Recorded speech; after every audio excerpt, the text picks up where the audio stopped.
दोस्तों, हार्दिक स्वागत है आपका हमारे चैनल पर। आज मैं आपको एक बुद्धिमान दंपति की कहानी सुना रही हूँ, जिसने अपनी बुद्धिमत्ता से खान के मंसूबों पर पानी ही नहीं फेरा, बल्कि उसे शर्मसार भी किया। उम्मीद है यह कहानी आपको बहुत पसंद आएगी। कहानी पसंद आई तो लाइक और शेयर कर देना, चैनल को सब्सक्राइब कर लेना और घंटी के निशान को दबा देना। आइए शुरू करते हैं आज की कहानी। बहुत दिन पहले जिरेंशे नाम का एक ज्ञानी था। उसका ज्ञान समुद्र सा गहरा और निस्सीम था। उसके मुख से शब्द बुलबुल के मुंह से गीत जैसे भरते थे।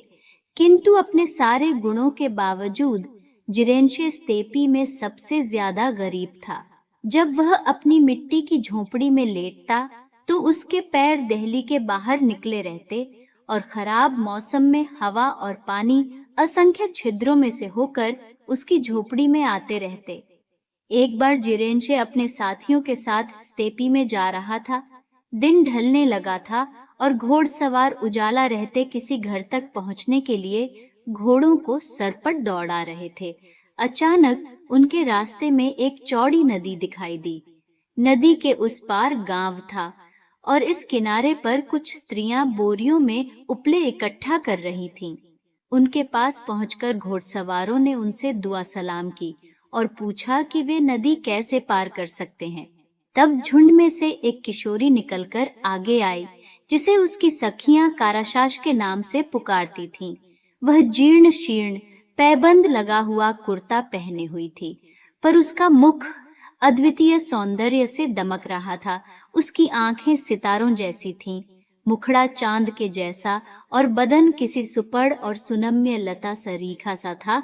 दो घाट है, लड़की ने कहा, जो बाएं है पास होते हुए भी दूर है और जो दाएं है वह दूर होते हुए भी पास है। उसने उन्हें दो पगडंडियां दिखा दी। केवल जिरेंशे ही युवती के शब्दों का अर्थ समझ सका और उसने घोड़े को दाएं मोड़ लिया। कुछ समय बाद उसे घाट नजर आ गया। वहां तल रेतीला था और पानी छिछला। वह आसानी से घोड़े पर नदी पार कर गया और बड़ी जल्दी गांव में पहुंच गया। उसके साथियों ने निकटवर्ती घाट चुना और शीघ्र ही पछताने लगे। वे नदी के मध्य तक भी नहीं पहुंच पाए थे कि उनके घोड़े बुरी तरह काई में फंस गए। घोड़सवारों को सबसे गहरे स्थान में घोड़ों से उतरना पड़ा और लगाम थामे पैदल चलकर किनारे तक पहुंचना पड़ा। जब वे तरबतर होकर ठिठुरते हुए गांव में पहुंचे, अंधेरा छाने लगा था। जिरेंशे ने नुक्कड़ वाले तंबू घर के आगे अपना घोड़ा रोक दिया। वह गांव का सबसे गरीब तंबू घर था और वह फौरन भांप गया कि वह उसी लड़की के माता पिता का है जिसने उन्हें घाट का रास्ता बताया था। वह वहीं अपने साथियों की प्रतीक्षा करने लगा। बाकी नौजवानों से मिलने काराशाश की मां निकली और उसने उन्हें घोड़ों से उतरकर तंबू घर में सफर की थकान दूर करने को कहा। तंबू घर अंदर से भी उतना ही दरिद्र था जितना कि बाहर से। गृहिणी ने अतिथियों के लिए कालीनों के स्थान पर भेड़ की सूखी खालें फैला दी। कुछ समय बाद काराशाश उपलों से भरी पूरी बोरी लादे तंबू घर में आई। बसंत ऋतु थी और सूर्यास्त होने से पहले तेज बारिश हो चुकी थी। स्तेपी से सारी स्त्रियां गीले उपले लेकर आई थीं और उस रात उनके परिवारों को बिना खाए सोना पड़ा था। केवल काराशाश सूखे उपले लेकर आई थी। उसने अलाव जलाया, अतिथियों ने सेका और कपड़े सुखा लिए। तुमने अपने उपलों को बारिश से कैसे बचा लिया? आगंतुकों ने उससे पूछा। लड़की ने उन्हें बताया कि जब वर्षा शुरू हुई वह उपलों की बोरी पर लेट गई और उसे अपने बदन से ढके रखा। उसके कपड़े गीले हो गए, पर कपड़े तो चूल्हे के पास बड़ी आसानी से सुखाए जा सकते हैं। उसके लिए ऐसा करने के सिवा और कोई चारा नहीं था, क्योंकि उसका पिता गडरिया है। रात को भूखा और तरबतर लौटता और बिना आग के उसको बहुत परेशानी होती। अन्य स्त्रियां वर्षा के समय स्वयं बोरियों के नीचे छिप गईं, जिससे उनके कपड़े भी भीग गए और उपले भी। मेहमानों ने उसका जवाब सुना और उसकी बुद्धिमत्ता पर आश्चर्यचकित रह गए। इस बीच उन्हें यह जानने की इच्छा हुई कि उन्हें खाने में क्या खिलाया जाएगा। काराशास ने उनसे यह कहा, मेरे पिता गरीब है पर मेहमाननवाज हैं। जब वह बाय का रेवड़ हाँक कर लाएंगे तो अगर मिल गया तो आपके लिए एक भेड़ काटेंगे और अगर नहीं मिला तो 2 भेड़ें। जिरेंशे के अलावा और कोई लड़की की बात का अर्थ न समझ सका। सबने उसे मजाक समझा। काराशास का पिता आया। अपने तंबू घर में अजनबियों को देखकर वह बाएं से बिन बुलाए अतिथियों की खातिरदारी करने के लिए भेड़ मांगने भागा। बाएं ने उसे बिना कुछ दिए भगा दिया। तब गडरिये ने अपनी एकमात्र भेड़ काटी जो शीघ्र ही ब्याने वाली थी और उसके मांस से आगंतुक बांके नौजवानों के लिए स्वादिष्ट बेसब्र मांग पकाया। मेहमान तभी जाकर काराशास के शब्दों का अर्थ समझे। खाना खाते समय जिरेंशे काराशास के सामने बैठा था। उसकी सुंदरता और बुद्धिमत्ता पर मुग्ध होकर उसने इस बात का संकेत देते हुए कि उसे उससे प्रगाढ़ प्रेम हो गया है, अपना हाथ सीने पर रखा। काराशास ने, जो उस पर बराबर नजर रखे हुए थी, उसकी यह हरकत देख ली और अपनी उंगलियों से आंखों का स्पर्श किया। वह इस प्रकार यह कहना चाहती थी कि युवक की भावना उसकी दृष्टि से छिपी नहीं रही है। तब जिरेंशे ने यह पूछने की इच्छा से कि कहीं उसका पिता उसके मेहर में इतने जानवर तो नहीं मांगेगा जितने कि उसके सिर पर बाल है, अपने बालों पर हाथ फेरा। काराशास ने यह संकेत देते हुए कि उसका पिता उसे उतने जानवरों के बदले में भी नहीं देगा जितने की भेड़ की खाल पर बाल है, उस भेड़ की खाल पर हाथ फेरा जिस पर वह बैठी थी। अपनी गरीबी को याद करके जिरेंशे ने उदासी से सिर झुका लिया। युवती को उस पर दया आ गई। उसने खाल का कोना उलटकर उंगलियों से उसकी चिकनी सतह को छुआ। इस प्रकार उसने जिरेंशे को समझा दिया कि योग्य वर मिलने पर उसका पिता उसका विवाह बिना मेहर के भी कर सकता है। गडरिया युवक युवती के मौन वार्तालाप को बराबर देख रहा था। वह समझ गया कि उन्हें एक दूसरे से प्रेम हो गया है और उसे यह विश्वास हो गया कि जिरेंशे उतना ही बुद्धिमान है जितनी उसकी पुत्री। इसलिए जब जिरेंशे ने उसे काराशास से विवाह करने की इच्छा प्रकट की तो वह सहर्ष इसके लिए तैयार हो गया। 3 दिन बाद जिरेंशे नववधू को लेकर अपने गांव आ गया। रूपमती व बुद्धिमान काराशास की ख्याति शीघ्र ही सारी स्तेपी में फैल गई और अंत में खान के महल में भी पहुंच गई। वजीरों की कपटपूर्ण बातें सुनकर कि दुनिया में काराशास से सुंदर और बुद्धिमान और कोई औरत नहीं है, खान को गरीब जिरेंशे से डाह होने लगी और उसने उससे उसकी पत्नी छीन लेने की ठान ली। एक बार खान का संदेशवाहक सरपट घोड़ा दौड़ाता जिरेंशे के पास आया और उसने खान की ओर से उसे अपनी पत्नी के साथ तुरंत महल में हाजिर होने का हुक्म दिया। उनके पास कोई चारा नहीं रहा और वे दोनों चल पड़े। खान ने जैसे ही काराशास को देखा, उसने किसी भी कीमत पर उसे अपनी पत्नी बनाने की ठान ली और जिरेंशे को अपनी सेवा में रहने की आज्ञा दे दी। जिरेंशे दिन भर खान की आंखें चौंधियाने वाले महल में टहल बजाता और शाम को थका हारा अपनी झोपड़ी में काराशास के पास लौट आता और वहां वह स्वतंत्रता का आनंद लेता हुआ अपनी प्रिय पत्नी की गोद में सिर रखकर कहता था, अपनी झोपड़ी में रहने में कितना सुख है, यह खान के महल से कहीं लंबी चौड़ी लगती है। जबकि उस समय उसके पैर देहली के बाहर निकले हुए थे।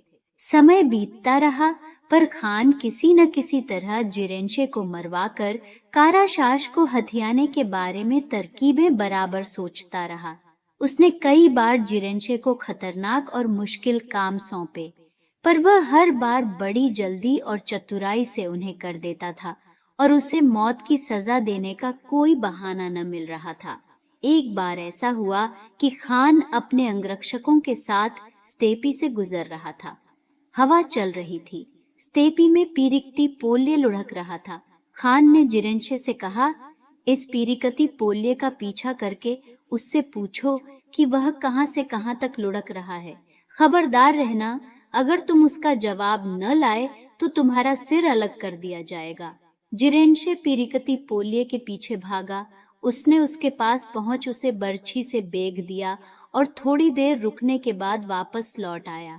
खान ने पूछा, क्यों, पीरिकती पोलिये ने क्या कहा? जिरेंशे ने उत्तर दिया, अली जहां, पीरिकती पोलिये ने आपको सलाम कहलवाया है और मुझसे यह कहा है, मैं कहां से कहां तक लुढ़कता रहता हूँ। हवा को मालूम रहता है कहाँ रुकता हूँ, बाई को मालूम रहता है, यह हर किसी को मालूम है।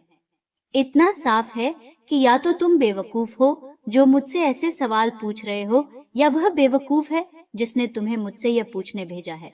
खान आग बबूला हो उठा, पर खून का घूंट पीकर रह गया और कुछ नहीं बोला, लेकिन जिरेंशे से वह मन ही मन और अधिक द्वेष रखने लगा। दूसरी बार खान ने जिरेंशे को हुक्म दिया कि वह उसके सामने हाजिर हो, पर तब न दिन होना चाहिए न रात। वह न पैदल हो, न घोड़े पर सवार, न महल के अंदर आए, न ही महल के बाहर रहे। ऐसा न करने पर उसने उसे मौत की सजा देने की धमकी दी। आरंभ में जिरेंशे उदास हो गया, किंतु बाद में उसने काराशाश के साथ सलाह मशविरा किया और उन दोनों ने इस कठिन समस्या का समाधान खोज लिया। जिरेंशे खान के सामने भोर में बकरे पर सवार होकर पहुंचा और ठीक दरवाजे की चौखट पर रुक गया। खान की चालबाजी फिर बेकार रही। तब उसने एक नई चाल चली। जब पतझड़ आई, उसने जिरेंशे को अपने पास बुलवाया और उसे 40 मेढ़े सौंपकर बोला, मैं तुम्हें ये 40 मेढ़े दे रहा हूँ, तुम्हें सारे जाड़े इनकी संभाल करनी है, लेकिन याद रखो, अगर बसंत आने तक इन्होंने भेड़ों की तरह बच्चे नहीं दिए तो मैं तुम्हारा सिर कटवा दूंगा। जिरेंशे मेढ़े हाँकता हुआ बहुत उदास घर लौटा। आपको क्या हुआ? काराशाश ने उससे पूछा। आप इतने उदास क्यों हैं? जिरेंशे ने खान की मूर्खतापूर्ण आज्ञा के बारे में उसे बता दिया। प्रियतम, काराशाश कह उठी, इतनी मामूली सी बात के लिए उदास होने की क्या जरूरत है? सर्दी आने तक सारे मेड़ों को काट कर खा डालते हैं, जब वसंत आएगा खुद देख लेना, सब अपने आप ठीक हो जाएगा। और जिरेंशे ने वैसा ही किया जैसा काराशाश ने कहा। वसंत आ गया। एक दिन खान के कासिद ने जिरेंशे की झोपड़ी का दरवाजा खटखटाया और ऐलान किया कि उसके पीछे पीछे खुद खान घोड़े पर आ रहा है। वह जानना चाहता है कि उसके मेढ़े ब्याए या नहीं। जिरेंशे ने यह महसूस करके कि अब उसकी मौत निश्चित है, सिर लटका लिया। पर काराशाश बोली, दिल छोटा मत करो प्रियतम, तुम स्तेपी में जाकर छिप जाओ और शाम तक नजर मत आओ, मैं खुद खान से मिलूंगी। जिरेंशे स्तेपी में चला गया और काराशाश झोपड़ी में रुक गई। कुछ ही देर में उसे घोड़े की टाएं और भयावनी आवाज सुनाई दी। ए, घर में कौन है? आवाज दो। काराशाश खान की आवाज से उसे पहचान गई। उसने झोपड़ी से निकलकर उसे झुककर सलाम किया। तुम्हारा पति कहाँ है? मेरा स्वागत उसने क्यों नहीं किया? खान ने गुस्से में कहा। काराशाश ने उसे नम्रता पूर्वक उत्तर दिया, जहां पनाह, मेरे अभागे पति पर दया कीजिए। वह आपको खुश करने के लिए घर से बाहर गए हैं। उन्होंने जैसे ही सुना कि आप हमसे मिलने आ रहे हैं, उनका दिल कचोटने लगा, क्योंकि हम गरीब हैं और हमारे घर में बड़े मेहमानों की खातिरदारी के लिए कुछ नहीं है।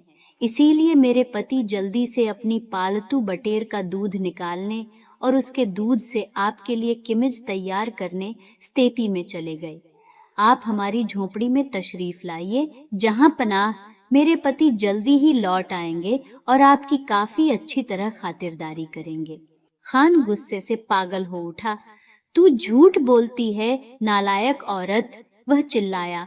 कहीं बटेरों का भी दूध दोहा जाता है? आप हैरान क्यों होते हैं हुजूरे आलम?